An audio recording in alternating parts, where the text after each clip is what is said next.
বয়ানের শুরুতে একটা এলান দিয়ে নিই, যাতে মাঝখানে পেরেশানি করতে না হয়। আমরা সব ভাই দিলের কানে কথা শুনবো এবং দিলের মধ্যে রেকর্ড করার চেষ্টা করব। কেউ ভিডিও করার চেষ্টা করব না। অডিও করার অনুমতি আছে সবার, অডিও করার অনুমতি আছে সবার, কোনো নিষেধ নাই, যত করতে পারেন, কোনো সমস্যা নাই। কিন্তু কেউ ভিডিও করবেন না, ছবি উঠাবেন না, কারণ অল্প সময় কথা বলবো, মাঝখানে আমি যদি বারণ করতে গেলে যে সময় নষ্ট হবে, সময়টুকু হেফাজত দিলে ভালো হবে, এই জন্য শুরুতে বলে নিলাম।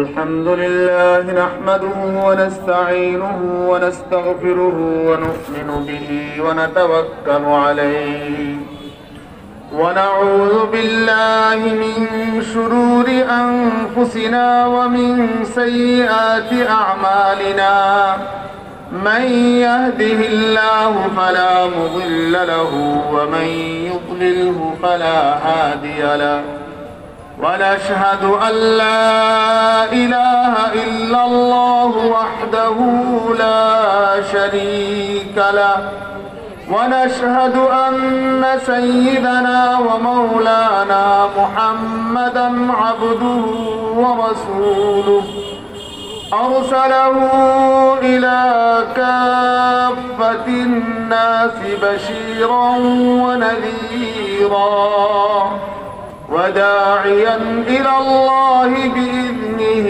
وسراجا منيرا صلى الله تعالى عليه وعلى آله وأصحابه وبارك وسلم تسليما كثيرا. أما بعد فأعوذ بالله من الشيطان الرجيم. بسم الله الرحمن الرحيم. أولم نعمركم ما يتذكر فيه من تذكر وجاءكم النذير فذوقوا فما للظالمين من نصير. وقال تعالى وما هذه الحياة الدنيا إلا لهو ولعب وإن الدار الآخرة لهي الحيوان لو كانوا يعلمون. وقال رسول الله صلى الله عليه وسلم كن في الدنيا كأنك غريب أو عابر سبيل. وقال رسول الله صلى الله عليه وسلم لتتبعن سنن من كان قبلكم شبرا بشبر وذراعا بذراع حتى لو دخلوا جحر ضب تبعتموهم قالوا اليهود والنصارى قال فمن. وقال رسول الله صلى الله عليه وسلم اغض عالما أو متعلما أو محبا أو مستمعا ولا تكن الخامس فتهلك. صدق الله مولانا العظيم وصدق رسوله النبي الكريم ونحن على ذلك لمن الشاهدين والشاكرين والحمد لله رب العالمين.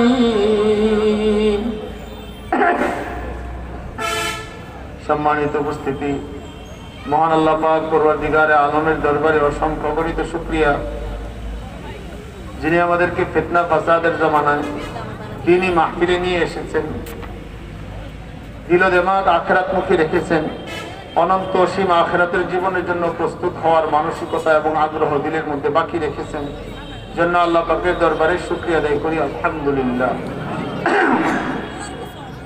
হাদিসের মধ্যে আসছে কিয়ামতের পূর্বে ইয়াতাকারাবুজ জামান, সময় খুব কাছাকাছি হয়ে যাবে, সময়ের বরকত কমে যাবে, খুব তাড়াতাড়ি সময় ফুরিয়ে যাবে।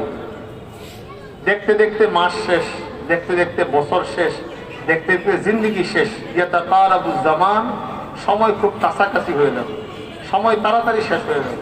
আমি কোনো ভূমিকা ছাড়াই কয়েকটা কথা বলার জন্য শুরুতেই কথা বলা শুরু করেছি। মানুষের পুরা জীবন এটা কিছু সময়ের সমষ্টি রূপ, কারো 60 বৎসর, কারো 70 বৎসর, কারো 90 বৎসর, কারো 100 বৎসর, কারো 20 বৎসর, 30 বৎসর, কিছু সময়ের সমষ্টি, এটাই হলো মানুষের জীবন। কবি সুন্দর কথা বলছেন, আশাবাস সগীরা ওয়া আফনাল কাবীর কাররুল গাদাতি ওয়া মাররুল আশি। এই সময় ছোট বাচ্চাদেরকে বড় করে, বড়দেরকে বৃদ্ধ করে, বৃদ্ধদেরকে কবরে নিয়ে যায়, সকাল আসে যায়, রাত্র আসে যায়, এইগুলোর পালা পরিবর্তনে মানুষের জিন্দগি শেষ হয়ে যায়। কোরআন বলে والذي جعل الليل والنهار خلفة لمن أراد أن يذكر أو أراد شكورا। আল্লাহ যিনি রাত এবং দিনকে একটার অনুগামী করেছেন, রাতের পরে দিন, দিনের পরে রাত, যাতে যারা উপদেশ নিতে চায় উপদেশ নিতে পারে, যারা আল্লাহ পাকের কৃতজ্ঞ হতে চায় তারা যেন কৃতজ্ঞ হতে পারে। সময়ের পালা পরিবর্তন, দেখতে দেখতে সময় শেষ হয়ে যায়, এটাই সময়ের সিস্টেম। যত সময় শেষ হতে থাকবে মানুষের আফসোস তত বাড়তে থাকবে, এটাই স্বাভাবিক। কারণ 60 বছর বয়স যার একটা বছর কমে গেছে, তাহলে এখন তার 59 হয়ে গেল, 20 বছর কমে গেলে আরো কমে গেল, এইভাবে প্রতি মুহূর্ত কমতেছে। সময় তার অপেক্ষা করছে না, সময় চলেই যাচ্ছে। कम रहा है उम्र मिसले बर्फ कम, चुपके चुपके रफ्ता रफ्ता दम बदम। কবি বলেন সময় চলে যাচ্ছে খুব নীরবে, আস্তে আস্তে, কোনো সাউন্ড ছাড়া সে বিদায় হয়ে চলেই যাচ্ছে।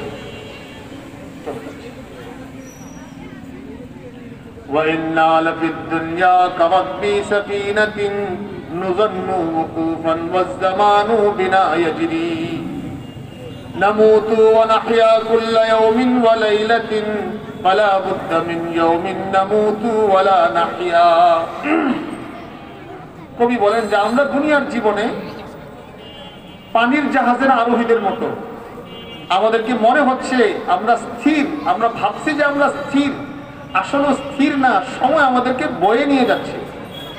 দেখবেন বিশাল বড় জাহাজ নিচের তলায় যদি থাকে, জানালা যদি বন্ধ থাকে, নদীর উপর দিয়ে চলতেছে জাহাজ, কিন্তু তার কাছে মনে হবে জাহাজ মনে হয়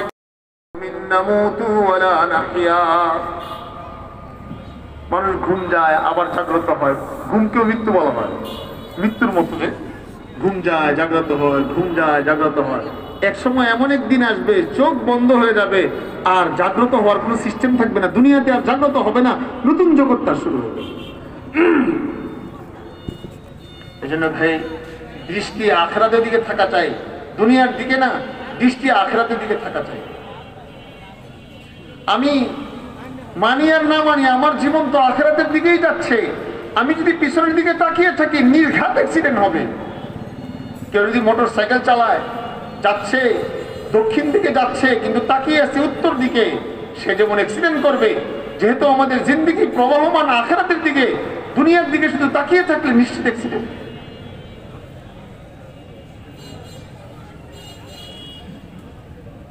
कदम सोए मरकत नजर सोए दुनिया, किधर देख रहा है किधर जा रहा है। तो दृष्टि হলো আমার দুনিয়ার দিকে, আমার পা অগ্রসর হচ্ছে কবরের দিকে। তো ভাই আমি যাচ্ছি কোন দিকে, তাকিয়ে আছি কোন দিকে? নিশ্চিত অ্যাক্সিডেন্ট, নিশ্চিত অ্যাক্সিডেন্ট। সামনে যে জগৎ আসতেছে ওইখানে মৃত্যু বলতে কোনো কথা নাই, ওখান থেকে ব্যাক করে আসারও কোনো সিস্টেম নাই, ব্যাক করার সিস্টেম নাই, মৃত্যুও নাই। জাহান্নামীরা দারোগাকে বলবে যে ফয়সালা করে দিতে বলেন না আল্লাহকে, যাতে শেষ হয়ে যায়। আল্লাহ বলবেন না, ইন্নাকুম মাকিসুন, এখানেই অবস্থান করতে হবে, ব্যাক করার সিস্টেমও নাই। ربنا أبصرنا وسمعنا فارجعنا نعمل صالحا إنا موقنون। হে আল্লাহ, দেখলাম শুনলাম, আমাদেরকে পাঠিয়ে দিন, ভালো আমল করে আসবো, সুযোগ নেই। অন্য জায়গায় আসছে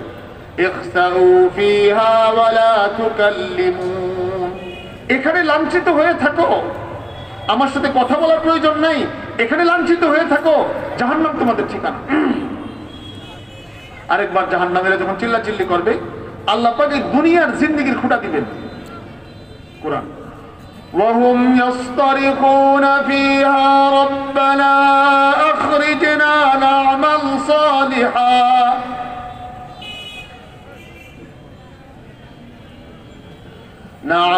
صالحا غير الذي كنا نعمل।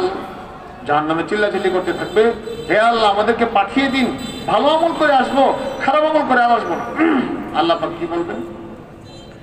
أولم نعمركم ما يتذكر فيه من تذكر وجاءكم النذير فذوقوا فما للظالمين من نصير। আল্লাহ পাক জীবনের কথা বলবেন, আমি কি তোমাকে এমন জীবন দেই নাই যে জীবনে তুমি শিক্ষা নিলে শিক্ষা গ্রহণ করতে পারতে?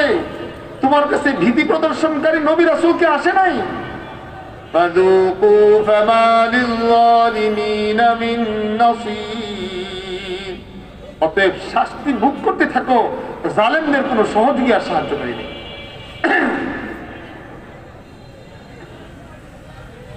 এই হলো দুনিয়ার জিন্দেগি। খেলতে খেলতে দেখতে দেখতে শেষ হয়ে যাচ্ছে, ক্ষয় হয়ে যাচ্ছে, বরফের মতো জিন্দেগি শেষ হয়ে যাচ্ছে। এই জন্য প্রতি মুহূর্তেই টেনশন করা দরকার যে আমার জিন্দেগি তো শেষ হয়ে যাচ্ছে, আমি যাচ্ছি কোন দিকে, আমার জিন্দেগি তো শেষ হয়ে যাচ্ছে। প্রতি মুহূর্তে পেরেশানি থাকার কথা। হ্যাঁ, আল্লাহ পাকের নিয়ামত পাইলে বান্দা খুশি হবে, কিন্তু আখিরাতের জীবনের দিকে তাকাইলে সবসময় টেনশন করবে, হায় আমার সময় তো পার হয়ে যাচ্ছে। এক বুজুর্গ তকি উসমানী সাহেব ঘটনা বর্ণনা করেছেন, এক লোকের সাথে আজরাইল এসে দেখা হয়েছে। তো আজরাইলকে বললো, আজরাইল আপনি যে শুধু জান কবজ করে নেন, দুনিয়ার সব মামলা মোকদ্দমায় নোটিশ আসে, কোনো নোটিশ টুটিশ ছাড়াই হঠাৎ করে আমাদেরকে নিয়ে যান, এটার কি সিস্টেম? উনি বলেন, আরে আমাদের মতো এত বেশি নোটিশ কে দেয় না, নোটিশের শেষ নেই।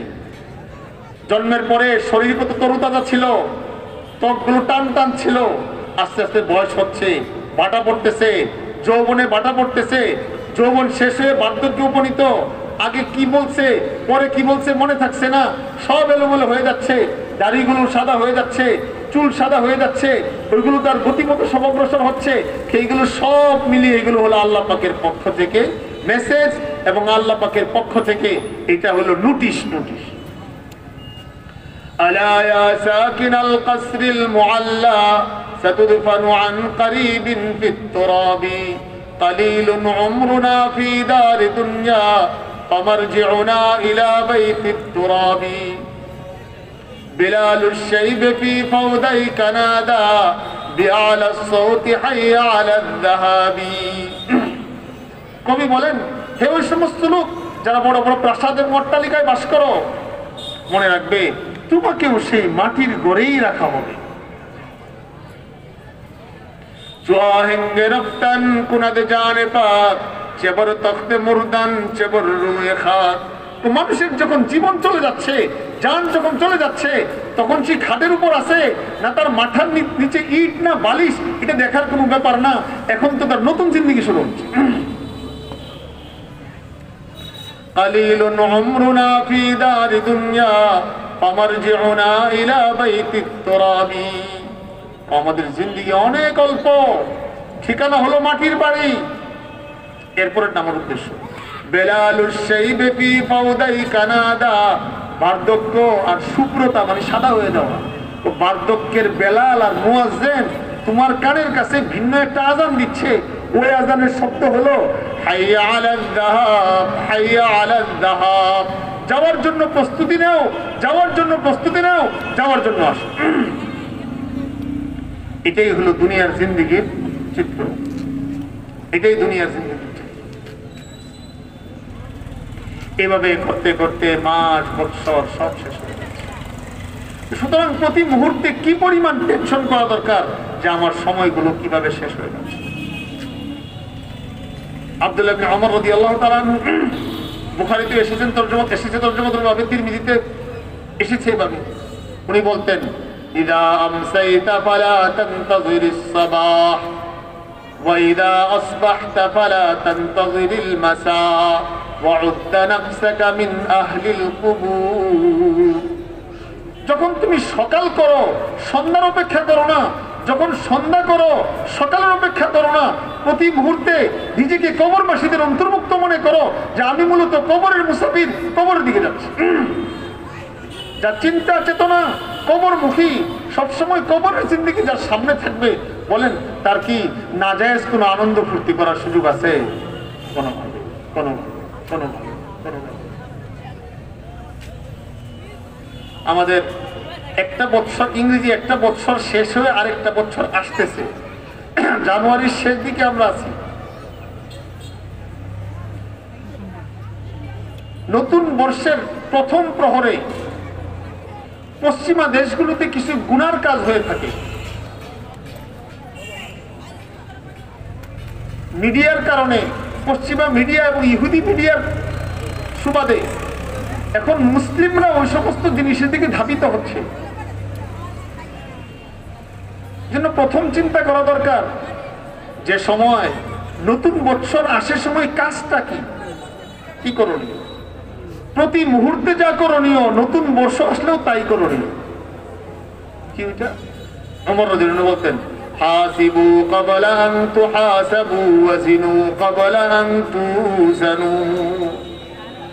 অর্থ বোঝার আগে বলি, যখন ক্লোজিং মাস আসে, মনে করেন জুন মাসে যারা হিসাব করে, আগের মাস থেকে অস্থির, খুব ব্যস্ত, অডিট হবে, হুজুর এখন অনেক ব্যস্ততা, কথা বলার সুযোগ নাই, কারণ অডিটে যদি হিসাব না মিলে ঝামেলা হয়ে যাবে। আমাদের মূল হিসাব তো আসতেছে, আল্লাহ পাকের কাছে হিসাব দিতে হবে। ইকরা কিতাবাকা কাফা বিনাফসিকাল ইয়াওমা আলাইকা হাসিবা। আসতেছে হিসাব, হিসাব আসতেছে।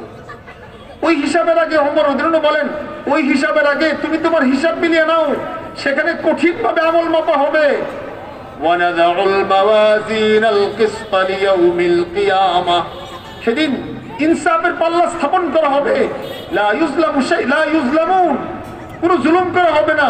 ওয়াউফিয়াত কুল্লু নাফসিম মা কাসাবাত ওয়া হুম লা ইউজলামুন। কারো উপর জুলুম করা হবে না, প্রত্যেকের তার আমলের পরিপূর্ণ বদলা দেওয়া হবে। ওই হিসাবের আগে নিজের একটা খসড়া হিসাব মিলিয়ে নেওয়া চাই, সেখানে আমলের ওজন হবে। আমলের ওজনের আগে দুনিয়াতে একটু ওজন করে নেওয়া চাই। এই জন্য নতুন কোনো বছর আসলে বিশেষ করে হিসাব করা চাই, গত বছরটা আমার কিভাবে কেটেছে, গত বছরটা আমার কিভাবে কেটেছে, কি কি ভুল করেছি গত বছর, সামনের বছর যেন ভুল না হয়। কি কি গুনাহ হয়েছে গত বছর, এই বছর যেন গুনাহ না হয়। কি কি অন্যায় গত বছর করেছি, আগামী বছর 2025-এ যেন কোনো অন্যায় না হয়। তো নববর্ষের প্রথম মুহূর্ত, এটা আনন্দের চেয়েও টেনশনের বিষয় যে আমার হায়াত কমে গেল, সময় কমে গেছে। সতর্ক হওয়া দরকার, সতর্ক হওয়া দরকার। কোনোভাবেই মাতলামি আর পাগলামির দিন আর রাত্র না। প্রথম কথা এটা বলেছি, এটা ইহুদি নাসারাদের সভ্যতা, এটা মুসলিম সভ্যতায় কোনোভাবে মানায় না।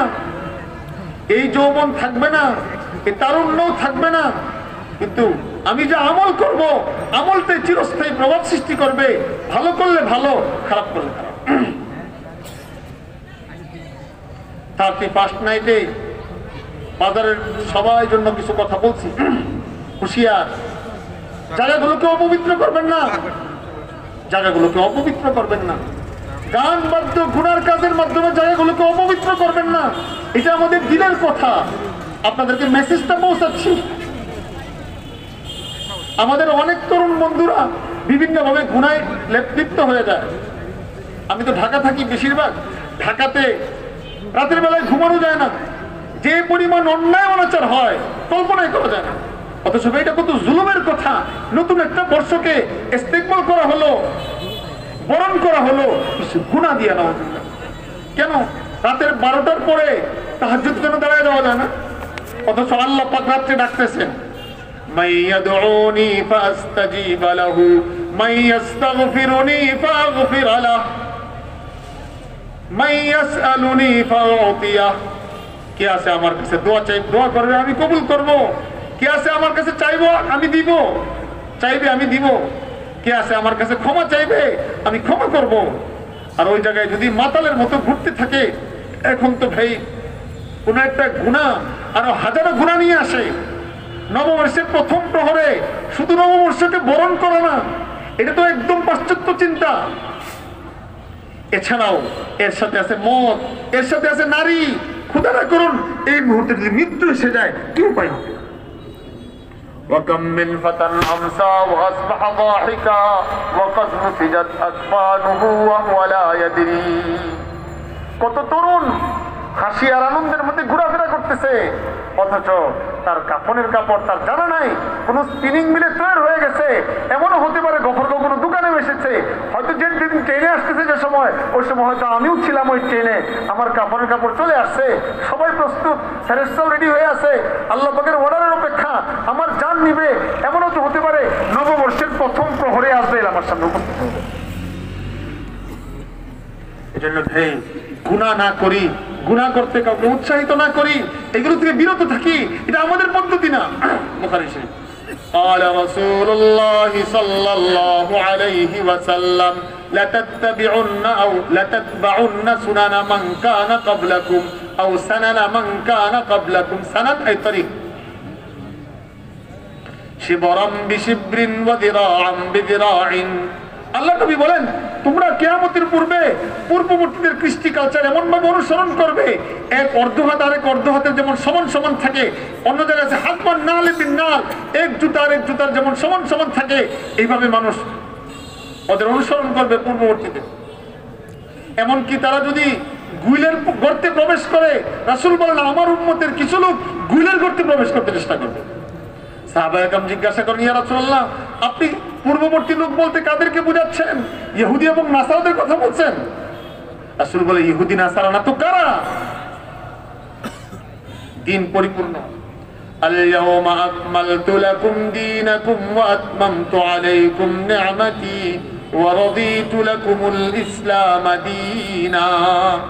বুখারীতে একাধিক জায়গায় ঘটনা এসেছে, ইহুদিরা উমর রাদিয়াল্লাহু আনহুকে বললেন যে আপনাদের উপর যে আয়াত নাজিল হয়েছে, আমাদের উপর এমন কোন আয়াত নাজিল হলে আমরা উৎসব করতাম। উমর রাদিয়াল্লাহু আনহু বলেন হ্যাঁ হ্যাঁ আমি সব জানি, কখন নাজিল হয়েছে, কোন দিন নাজিল হয়েছে, কার উপর নাজিল হয়েছে সব জানি, কিন্তু অনুষ্ঠান করতে পারবো না। আরাফার দিনে নাজিল হয়েছে, শুক্রবারে নাজিল হয়েছে, কোন মুহূর্তে নাজিল হয়েছে সব আমরা জানি। আয়াত কি? আল ইয়াওমা আকমালতু লাকুম দীনাকুম। আল্লাহ বলেন আজকে আমি তোমাদের দিনকে পূর্ণতা দান করেছি, পরিপূর্ণ করে ফেলেছি, এখানে নতুন কিছু ঢুকানোর সুযোগ নাই। সুতরাং নববর্ষের অনুষ্ঠান, এই অনুষ্ঠান, সেই অনুষ্ঠান, এগুলো ইসলামে অনুমোদন করে না। আমাদের সমাজে ভাই আরেকটা মারাত্মক কিছু আছে, আমরা ব্যক্তিগত ইমেজ, ব্যক্তিগত অবস্থান অথবা দলীয় কোনো প্রভাব, এগুলো শরীয়তের মাসলার সাথে অনেকে ফিট করতে চান, শরীয়তকে বাইপাস করে নিজেদের সিদ্ধান্ত এবং প্রভাব প্রতিপত্তি প্রযোজ্য করতে চান। মনে রাখবেন এই প্রভাব প্রতিপত্তি স্থায়ী না। রাসূল বলেছেন লা ইউমিনু আহাদুকুম হাত্তা ইয়াকুনা হাওয়াহু তাবাআন লিমা জিতু বিহি। তোমাদের মাঝে কেউ পরিপূর্ণ ইমানদার হবে না যতক্ষণ পর্যন্ত তার মনের চাওয়া পাওয়া আমি যে দিন নিয়ে আসছি ওই দিনের অনুগামী যতক্ষণ পর্যন্ত না হয়। এই জন্য নববর্ষ বলেন, গান বাদ্য বলেন, উরস বলেন, মনে রাখবেন যে জায়গায় গুনাহ হচ্ছে ওই জায়গাও সাক্ষী দিবে। যারা সহযোগিতা করছে তারাও আল্লাহর কাছে গ্রেফতার হবে। কি দরকার ভাই টাকা ছাড়া বিনা কষ্টে কোনো নিজের পকেটের টাকা খরচ করে কেন গুনাহগার হবে? আমি ছোট্ট একটা ঘটনা বলি। আমার আব্বা জান রহমতুল্লাহ অসুস্থ ছিলেন, তখন ঘটনা শুনিয়েছেন। গ্রামের কথা আপনারা বুঝবেন, আগে গ্রামগঞ্জে যাত্রা এবং বিভিন্ন নাটক ফাটক হতো। তো দাদা তখন জীবিত, আব্বা বলেন যে দান নিতে আসছে একজন, চাঁদা নিতে। তো দাদা যান বলছিলেন যে দেখো বাবা এমনি তো গুনাহ অনেক করেছি, এখন নিজের কষ্টের জমিনের ধান এটা আবার তোমাদেরকে নিয়ে নতুন করে টাকা খরচ করে গুনাহ করতে রাজি নেই। মনে রাখবেন আপনার সমর্থন, আপনার সাপোর্ট, আপনার মৌন সমর্থন, এগুলোর কারণে কিন্তু হাসরের ময়দান ধরা যেতে হবে। قال رسول الله صلى الله عليه وسلم من دعا إلى هدى كان له من الأجر مثل أجور من تبعه لا ينقص ذلك من أجورهم شيئا ومن دعا إلى ضلالة كان عليه من الإثم مثل آثام من تبعه রাসূল বলেন কেউ যদি মানুষকে হেদায়েতের দিকে ডাকে, যতজনকে ডাকছে, যতজন সাড়া দিয়েছে সবার সমপরিমাণ সওয়াব পাবে, ঘাটতি হবে না। কেউ যদি মানুষকে গুনার দিকে ডাকে, গুনার পরিবেশ করে দেয়, তাহলে এই গুনার পরিবেশ করে দেওয়ার কারণে যতগুলো গুনাহ হবে সবগুলো গুনার ভাগ তার ভাগে আসবে না। এই জন্য ভাই আমাদের তরুণ ভাইদেরকে হাতে পায়ে ধরবো, বুঝাবো, কিন্তু এমন না যে না তরুণদের একটু গুনাহ করতে হয়। আরে না ভাই, তরুণেরও কোমরে যেতে হয়, বৃদ্ধেরও কোমরে যেতে হয়, পুরুষেরও কোমরে যেতে হয়, নারীরও কোমরে যেতে হয়, সকলের কোমরে যেতে হয়। হুঁশিয়ার ভাই, গুনাহ আমদানি করবেন না, গুনাহ আমদানি করবেন না। সময় খুব শর্ট, বুঝাবো কোনটা। গুনাহ আমদানি করবেন না। এই জায়গাটা এখন মাহফিল হচ্ছে, হুঁশিয়ার এমন যেন না হয় এইখানে যেন গানের কনসার্ট না হয়। আমরাও দেখি, আমরাও শুনি, আমাদেরও চোট লাগে, আমাদেরও কষ্ট লাগে। এগুলো অনেক খারাপ। মনে রাখবেন, উলামা সমিতির মাহফিল, উলামা সমিতির হযরতদেরকেও বলতেছি, এই সমস্ত ক্ষেত্রে আপনারা বলিষ্ঠ ভূমিকা রাখবেন। কোন রাজনৈতিক দলের সাথে লেজুর ভিত্তি করা এটা উলামা সমিতির কাজ না। উলামা সমিতির কাজ হলো সবসময় ইসলামের পক্ষে থাকবে, ইসলামের কথা বলবে। মানুষ যখন গুমরাহ হতে থাকে ওই জায়গা থেকে মানুষকে উদ্ধার করবে। মাদ্রাসা মসজিদের সাথে রাজনীতির সাথে কোনো সম্পর্ক নাই। দল আসবে আর যাবে, আমাদের অবস্থান সবসময় একই রকম থাকবে। দিনের কথা বলবো, ইসলামের কথা বলবো। যেই হোক, এমপি সাহেব হোক, সাধারণ নেতা হোক, নির্বাচনের প্রার্থী হোক, চেয়ারম্যান হোক, মেম্বার হোক, আমরা দিনের দায়ী হিসাবে তাদের কাছে আমরা মেসেজ পৌঁছাবো। আমরা কোনো দলের লোক না, আমরা ইসলামের পাহারাদার। আমরা আমাদের জায়গা থেকে ঈমান আখিরাতের কথা বলবো। দেখবেন এইভাবে ইখলাসের সাথে যদি বলা শুরু করা হয়, ইনশাআল্লাহ সবাই কথা মানবে। ইনশাআল্লাহ ইনশাআল্লাহ জরুরিভাবে যদি আমরা খেয়াল করি। আর সাধারণ ভাইদের দায়িত্ব হলো উলামায়ে কেরাম যখন যেভাবে কথা বলে এভাবে মানার চেষ্টা করা। তাহলে দেখবেন ইনশাআল্লাহ গানবাদ্য করতেছে, এরা তো আমাদেরই ভাই, আমাদেরই সন্তান। ওদের কাছে আমরা যেতে পারবো না? যাবো আমরা ইনশাআল্লাহ। আমরা তো দুনিয়ার কোনো স্বার্থে যাচ্ছি না। বুঝাবো যে ভাই আপনার আখিরাত নষ্ট হচ্ছে, আমাদের আখিরাত নষ্ট হচ্ছে, আমাদের যুবকদের তরুণদের চরিত্র নষ্ট হচ্ছে। এটা থেকে ফিরে থাকবেন, দেখবেন ইনশাআল্লাহ তারা ফিরে আসবে। ইনশাআল্লাহ ভাই চেষ্টা করবো তো আমরা ইনশাআল্লাহ। আর 2-1 মিনিট একটা জরুরি কথা বলবো। আমার কিন্তু প্রশ্ন দিয়েছে অনেকজনে অনেক কিছু বলার জন্য, কোনটাই আর বলবো। একটা কথা প্রশ্ন করছেন অনেক ভাই যে দাওয়াতে তাবলীগের একটু পেরেশানি যাচ্ছে, এই ব্যাপারে সংক্ষেপে কিছু বলেন। তো সংক্ষেপে 2-4 মিনিট একটা দুটা কথা বলবো। আমাদের পুকুরিয়া মাদ্রাসার মাহফিলে প্রেক্ষাপটের কারণে কিছু কথা বলেছিলাম, আশা করি শুনেছেন। এখানেও এসেছিলাম, ওই দিন যেদিন প্রোগ্রাম ছিল উলামা সমিতি, ওইখানেও কিছু কথা বলেছি। এখন 2-1 মিনিট কথা বলি। এক হাদিসের মধ্যে আসছে, রাসূল করিম সাল্লাল্লাহু আলাইহি ওয়াসাল্লাম বলেন, উবদু আলিমান আও মুতাআল্লিমান আও মুহিব্বান আও মুস্তামিআ ওয়া লা তাকুনিল খামিসা ফাতাহলিক। আলেম হও, ছাত্র হও, তাদেরকে মহব্বত করো, তাদের কথা কান লাগায় শোনো, পঞ্চম কিসিম হলো না। এটা রাসূলের সবচেয়ে সহজ মেসেজ। পঞ্চম কিসিম কি? ওয়াল খামিসাতু আন তুবগিদাল ইলমা ওয়া আহলাহু। পঞ্চম কিসিম হলো উলামায়ে কেরাম ভালো লাগবে না, এলেম ভালো লাগবে না, দ্বীন ভালো লাগবে না।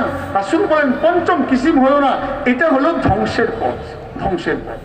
আমি এক ভাইকে জিজ্ঞাসা করেছিলাম একদিন যে ভাই বুকে হাত দিয়া বলেন তো, মেহনত তো খুব করতেছেন, ভুল পথে মেহনত করতেছিলেন, সহি মেহনত না করে ভুল পথে চলে গেছেন। ওই ভাই অনেকক্ষণ চিন্তা করে বলে, হ হুজুর ঠিকই, আস্তে আস্তে আস্তে আস্তে উলামায়ে কেরামদের প্রতি ঘৃণা সৃষ্টি হচ্ছে। আমি বলি ঘৃণা সৃষ্টি হওয়ার মূল কারণটা কি?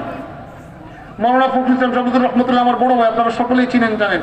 উনি এই ফিতনার সময় কি পরিমাণ জুড়ের মধ্যে বয়ান করেছে, আমিও তো বয়ান করি, এটা উনি বেশি করেছেন তাবলীগের প্রসঙ্গে। আমি মার্কাজে বিভিন্ন সময় কথা বলেছি, উনি আম মজমায় বয়ান করেছেন, অনেক পেরেশানি করেছেন। তা আমি বলি যে মাওলানা ফখরুল ইসলাম সাহেবকে আপনারা এত মহব্বত করেন, হঠাৎ করে মহব্বতটা ছুটে গেল কি জন্য? কোনো কারণ কি আছে?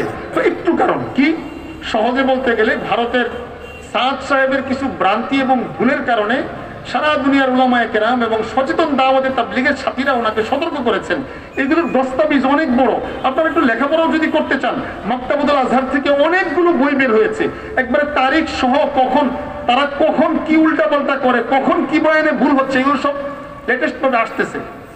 তো উলামায়ে কেরাম অনেক দরদের সাথে এবং দাওয়াতে তাবলীগের মূল মুরব্বীরা, ইব্রাহিম দেওলা সাহেব বলেন, হাজী আব্দুল ওয়াহাব সাহেব বলেন, আল্লামা ইয়াকুব সাহেব বলেন, নিজামউদ্দিনের শাইখুল হাদিস ছিলেন, এবং আমাদের সব দাওয়াতে তাবলীগের পুরা দুনিয়ার কেন্দ্রীয় মুরব্বী, এমনকি আরব মুরব্বীরা পর্যন্ত পত্র পাঠিয়েছে সংশোধনের জন্য। তো সংশোধন তো আলহামদুলিল্লাহ চেষ্টা তো সকলেই করেছেন, কিন্তু কাঙ্ক্ষিত পর্যায়ে সংশোধন পৌঁছে নাই। একবার সুনির্দিষ্ট একটা বিষয়ের উপর দারুল উলুম দেওবন্দে রুজু করেছিলেন, আমরা তো খুশি হয়েছিলাম। ভুল করলে মানুষ রুজু করবে, এটাই স্বাভাবিক, ঠিক হয়ে যাবে, এটাই কামনা। কিন্তু কিছুদিন পরে উনি সেই যে ভুলগুলো করেছিলেন এই ভুলগুলো আবার করা যখন শুরু করেছেন, তখন দারুল উলুম দেওবন্দ থেকে আবার দ্বিতীয়বার প্রজ্ঞাপন জারি করেছেন। দারুল উলুম দেওবন্দ বারবার বলেছে যে আমরা কোনো সাংগঠনিক কোনো বিষয় নিয়ে কথা বলতে রাজি নাই। দাওয়াতে তাবলীগের কে কি হবে না হবে এটা আমাদের প্রসঙ্গ না, উম্মতকে দিনের সহি মেসেজ পৌঁছানো আমাদের জিম্মাদারি। এই জায়গা থেকে ওনারা অনেক কথা বলেছেন। সাধারণ ভাইরা জিজ্ঞাসা করেন যে আমরা করবো কি, আপনারা করবেন কি? এই বাহানায় দাওয়াতে তাবলীগের মেহনত ছেড়ে দেওয়া যাবে না। আলহামদুলিল্লাহ দাওয়াতে তাবলীগের মেহনত আগেও ছিল, এখনো আছে, কিয়ামত পর্যন্ত থাকবে এবং সহিভাবেই থাকবে। উলামায়ে কেরাম আগেও দাওয়াতে তাবলীগের সাথে যুক্ত ছিল। যেমন মনে করেন কথা আমি সাল্লাহ গিয়েছি তাবলীগ, আল্লাহ পাক সুযোগ করে দিয়েছেন। কিন্তু আমাদের অনেক আসাদায়ে কেরামরা আছে যারা এত লম্বা সময় লাগাইতে পারে না, কিন্তু তারাও দাওয়াতে তাবলীগের মেহনতের হামি সহযোগী, তারাও পর্যবেক্ষক, তারাও দেখতেন আগেও কওমি মাদ্রাসার উলামায়ে কেরাম বিশেষ করে সবসময় দাওয়াতে তাবলীগের সাথে থাকে, সহযোগিতা করে, খোঁজ খবর রাখে, কারগুজারি শুনে আপনাদেরকে বয়ান করে বুঝায়। এখনো এইভাবেই আছে। বাকি একটা ঝামেলা যেহেতু হয়েছে, এখন যার চোখ আছে তুমি কি দেখতে যেটা বাতিল ওটার সাথে আপোষ করবে, তুমি যেটা হক ওটাই তো মানবে, তো ওটার সাথে লেগে আছে। আপনারাও হক মেহনতের সাথে লেগে থাকবেন। আর দাওয়াতে তাবলীগের যে সমস্ত ভাইয়েরা ভুল পথে গেছেন তাদের জন্য আমি 2 মিনিট কথা বলছি। 1 নম্বর কথা হলো যে ভাই এটা জায়গা জমিনের ঝগড়া না, এটা মারামারি না, ইনসাফের সাথে বোঝা দরকার, এটা বিতর্কের কোনো বিষয় না। বরং আপনাদের জন্য আমার মেসেজ হলো আপনি কোনো মার্কেটে যায়েন না। এই আমাদের মার্কেটে যাওয়া দরকার নেই, অন্য কোনো সেন্টারে যাওয়া দরকার নেই। 2-3 মাস ঘরে বসে থাকেন, কান্নাকাটি করেন, দোয়া করেন, একা একা ফজাইলে আমল করেন, কান্নাকাটি করেন, দোয়া করতে থাকেন। এরপরে একজন যার উপর আস্থা আছে, আপনার অনেক উলামায়ে কেরাম আছে আলহামদুলিল্লাহ গফর করে যায়, আপনি সব তখন পিছনে কি হয়েছে, কার সাথে কি বিতর্ক, এগুলো সব ভুলে গিয়ে এটা দিনের বিষয় ফিকির করে সিদ্ধান্ত নেন, সঠিক সিদ্ধান্ত আসবে। আব্দুল্লাহ ইবনে হাসান আল আম্বরী রাহমাতুল্লাহ প্রসিদ্ধ উক্তি, লা আন আকুনা দানাবান ফিল হাক্কি আহাব্বু ইলাইয়া মিন আন আকুনা রাসান ফিল বাতিল। হকের লেজ হওয়া আমার কাছে অনেক প্রিয় বাতিলের মাথা হওয়ার চেয়ে। এর জন্য একটু কষ্ট করে ওই সমস্ত ভাইদেরকে বলবো, আমি তো বিভিন্ন মজমায় বলেছি আলহামদুলিল্লাহ সারা দেশে অনেক নিরীহ ভাইরা, এখানে 2 শ্রেণীর লোক আছে, বিশেষ করে যারা হত্যাযজ্ঞে সরাসরি অংশগ্রহণ করেছেন তাদের ব্যাপারে আমার বলার কোনো কিছু নাই, যেহেতু বিচারে একটা প্রসঙ্গ আছে, প্রশাসন করবে, ওটা ওনাদের ব্যাপার। কিন্তু নিরীহ সাথীরা যারা ধোঁকা খেয়ে বিভিন্ন জায়গায় গিয়েছিলেন অথবা তাদের সাথে ছিলেন, বুঝতে পারেন নাই, আপনারা ঠান্ডা মাথায় ইনশাল্লাহ বুঝেন, আমরা বোঝানোর জন্য তৈয়ার, আপনাদেরকে বরণ করতেও তৈয়ার। এবং যদি পেরেশানি হয় পুকুরিয়া মাদ্রাসায় আসবেন, এরপর আমাদের উলামা সমিতি আমরা সবাই আপনাদেরকে আন্তরিকভাবে বরণ করব এবং খুশি হব। কারণ আপনাদের কোনো একটা ভাই পথভ্রষ্ট হবে এটা আমাদের চাওয়া পাওয়া না। আমরা তো চাই আমাদের সব ভাই দিনের সহি ঠিকানা জানুক। আমরা যেহেতু একটা জিনিস সুস্পষ্টভাবে দেখতেছি, আমরা না বললে মুদাহানাত হবে, আল্লাহর কাছে ধরা খেতে হবে। এই জন্য কথাগুলো বলছি। অনেক দূর পর্যন্ত মাইক গেছে, আমার সব ভাইদেরকে বলবো কোনো ধরনের রাগ ছাড়া সব কিছু বাদ দিয়া। আমি তো অনেক সময় বলতাম, আরে ভাই আমার যদি হক বুঝে আসে, আমি যদি বাতিলের উপর থাকি, আমার যদি বুঝে আসে, তাহলে প্রয়োজনে মানুষ কি বলবে আমার দেখা দরকার নাই, আমার তো মরার পরে আল্লাহর কাছে উপস্থিত হতে হবে। আরেকটা কথা বলি শুনেন, রাস্তা যদি 2টা থাকে, অনেকে বলে হুজুর তাবলীগ তো 2টা, এখন কোনটায় যাবো? আমি একটা উদাহরণ সবসময় দিয়ে থাকি যে গফরগাঁও থেকে আপনি যাবেন ভালুকা, রাস্তা 2টা, একটা টাকা হলো 50 কোটি। রাস্তা একটা নিরাপদ, আর একটা একটু ঘুরতে হয়, ঘোরারটা নিরাপদ, একটু ঘুরে যেতে হয় তবে নিরাপদ। আর একটা ফাঁড়ি পথ আছে, মাঝে মাঝে ঢাকাতে ধরে, চুরে ধরে। তাহলে কোন বোকা কি এমন আছে অনিরাপদ রাস্তায় যাবে 50 কোটি টাকা নিয়ে? ইমানের আমলের ব্যাপার, ইমানের আমলের ব্যাপার। এখানে কারো ওই উল্টাপাল্টা কথা শুনে আর আপনি বুঝবেনই বাকি, এত মিডিয়ার মধ্যে এত উল্টাপাল্টা কথা ঢুকাইছে, আর যে পরিমাণ মিথ্যা চলতে থাকে এগুলো বুঝার সুযোগ নাই। স্টপ হয়ে যান, কোনো কিছু হবে না, আপনি কোনো তাবলীগই করেন না। 3-4 মাস পর ঠান্ডা মাথায় হয়তো করলে সইটা করেন, না অফ হয়ে যান। কারণ ভুল চললে ব্যাক করতে সময় লাগে অনেক, চুপ করে থাকা ভালো ভুল যাওয়ার চেয়ে। ঢাকাতে এক দাদি ভাইকে একদিন জিজ্ঞাসা করলাম, ভাই আমরা কি ভুলে আছি? উনি আমাকে উত্তর দিলেন যে হুজুর আপনার তো 100 ভাগ ঠিক আছেন, না আমি যে কই আছি আমি নিজেও জানি না। আমি বলি ভাই যে জায়গায় আপনি নিজেই জানেন না এই জায়গায় চলা দরকার কি? আমি বললাম আমি কি বলি জানেন? আমি বলি আলহামদুলিল্লাহ আল্লাহ পাক আমাদেরকে 100 ভাগ হকের উপর রেখেছেন, আলহামদুলিল্লাহ। আপনাদেরকে হকের দিকে আমরা আহ্বান করতেছি, আপনাদেরকে হকের দিকে আহ্বান করতেছি। আল্লাহ পাক যে কথাগুলো বলা হয়েছে আমাকে আপনাদের সকলকে বুঝার আমল করার তৌফিক দান করুন। পট পরিবর্তনের কারণে কোনো মাদ্রাসা মসজিদে যেন পেরেশানি না হয়, কোনো কমিটি চেঞ্জিং আমরা এগুলো বুঝি না।